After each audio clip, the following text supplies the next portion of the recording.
A Stitch in Time by Smashing Pumpkins. This is Democracy Now!, democracynow.org, the War and Peace Report. I'm Amy Goodman with Juan Gonzalez. Well, indirect negotiations between Israeli and Palestinian leaders are expected to begin next week as U.S. Middle East envoy George Mitchell returns to the region.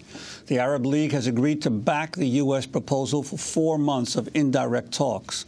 While many observers are skeptical of these so-called proximity talks succeeding when years of direct negotiations have failed to produce an equitable and lasting peace. Meanwhile, Palestinian civil society and international solidarity activists are using very different tactics to push for a just resolution of the conflict.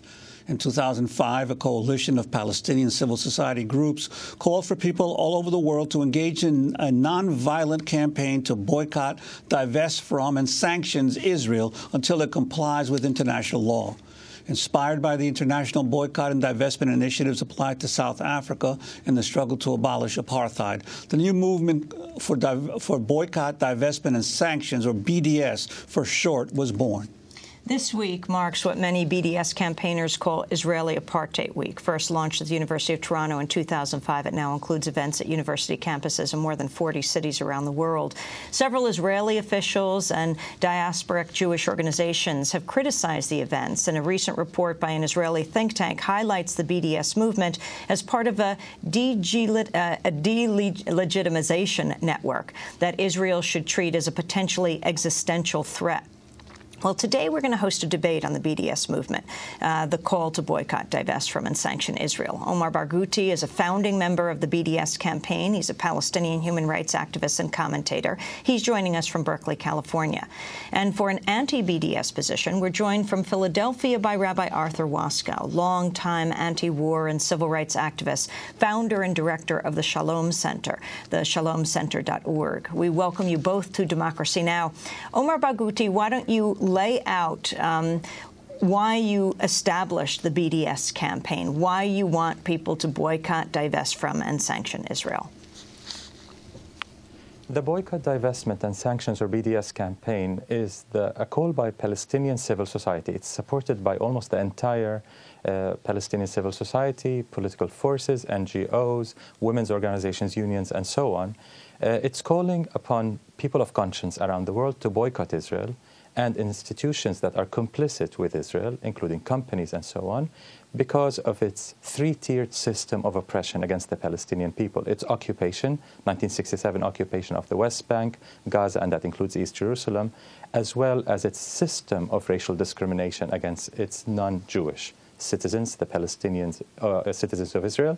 And the third and foremost is its denial of the right of return for the refugees, Palestinian refugees, in accordance with UN Resolution 194. So these three forms of injustices are exactly what we're targeting. We're targeting Israel because we want to end its impunity, and we want to end complicity of the world in this system of injustice. And Rabbi Arthur Waskow, could you explain to us why you think this is a wrong approach to the problem? So first let me say shalom and salam and peace to you, Amy, and Juan, and to Mr. Barghouti. And to say, to begin with, that in a sense I think the question, yes or no, on BDS is the wrong question. The right question is, how do we bring about an end to the Israeli occupation of the West Bank, Gaza, and the blockade of Gaza, and of East Jerusalem? And it seems to me that when you put the question that way, BDS really becomes an ineffective and, in some ways, unethical way of going about it. That the major change that needs to happen is a profound change in the actions of the United States government, and that there were hints of that, more than hints in the rhetoric of President Obama, but a total failure to carry through in policy on the rhetoric of the Cairo speech and some work since then. The real question is, can the United States, will the United States, it can for sure, will the United States use its enormous influence and power to end the occupation, to end the state of war between Israel and the entire Arab world except for Egypt and Jordan. Can the United States bring about a full-fledged peace treaty between a new state of Palestine, the state of Israel, and the Arab states? The Arab states have, in fact, proposed this. The Israeli government and the last U.S. government, the Bush administration, totally ignored the proposal. There are hints that that's what the Obama administration wants to bring about. But it won't happen unless there is a public movement in American society to demand that. It won't happen otherwise. And when I ask the question, so what's the most effective way of bringing that about, it seems to me an alliance of the three groups of people in America who care passionately about the peoples of the Middle East: Muslims, serious Christians, and serious Jews. An alliance of those in those three camps who are committed to peace is now possible. In the Jewish community, there are now organizations and commitments and human beings ready to act on this, even though the classic formal institutional structure of the established Jewish institutional system doesn't, but the Jews do. And among Muslims and among most Protestant and Catholic Christians, not some of the right-wing fundamentalist Christians, but the rest of the Christian community. But they have not come together in any way to make this happen, and that's what needs to happen. There are reasons that I think BDS is a mistaken approach, and I'll explore those, but I wanted to make clear that I think there is another way to go at this. Before Omar Barghouti responds, I wanted to stay with you, Rabbi Waskow. You supported the anti-apartheid movement. You supported the divestment movement and the sanctions movement against South Africa.